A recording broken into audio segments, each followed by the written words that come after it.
To begin with, you need to make sure that your computer is displaying the word idle. If it's reading anything else on the display, you'll need to press stop to get back to idle. Press number 1 and that will take you into the cone fire programs. The computer will remember and prompt you with the last cone firing that you went to, but it is important just to check that's the right one for this firing.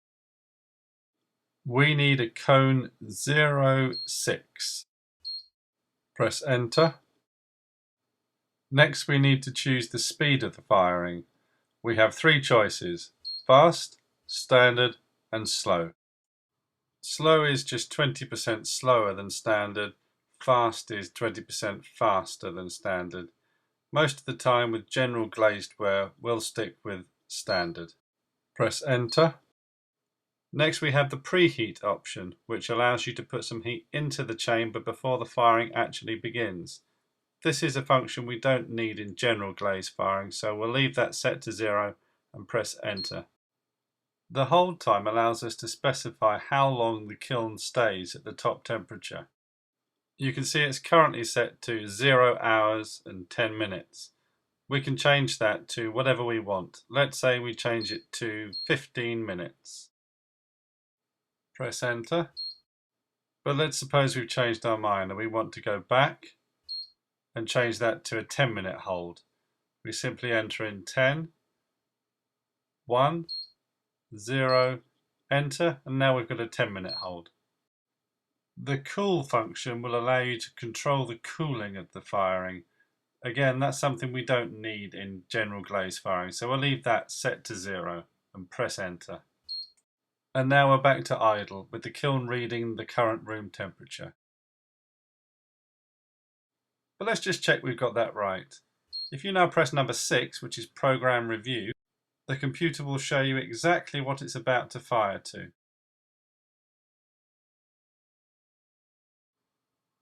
Let's just run through those again. No delay to a cone 06, 998 degrees at standard speed with no preheat and a 10-minute hold with no cooling set. Back to idle. Press enter one more time. The kiln starts firing. It's as simple as that. When these 3 lights come on, that means that the power is going into the kiln. Just then. However, you'll notice that the kiln lid is open, so the kiln will not be firing.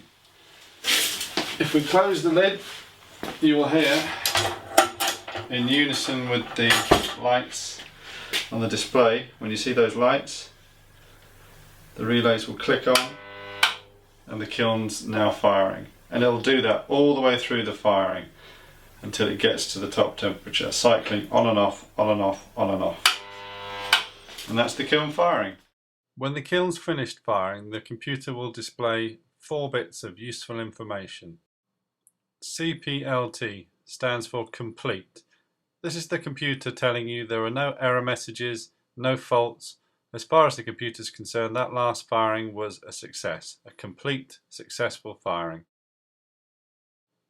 Next you'll see 08.00. This is 8 hours and no minutes. This is how long the kiln took to reach temperature. 999 degrees. This is the temperature the kiln reached. And finally 20, 0020. This is telling us that it's 20 degrees Celsius inside the kiln chamber. The kiln displays the temperature both on the ascent as the kiln is heating up and also as the kiln is cooling down too. You will always know what the temperature is inside the kiln chamber at all times.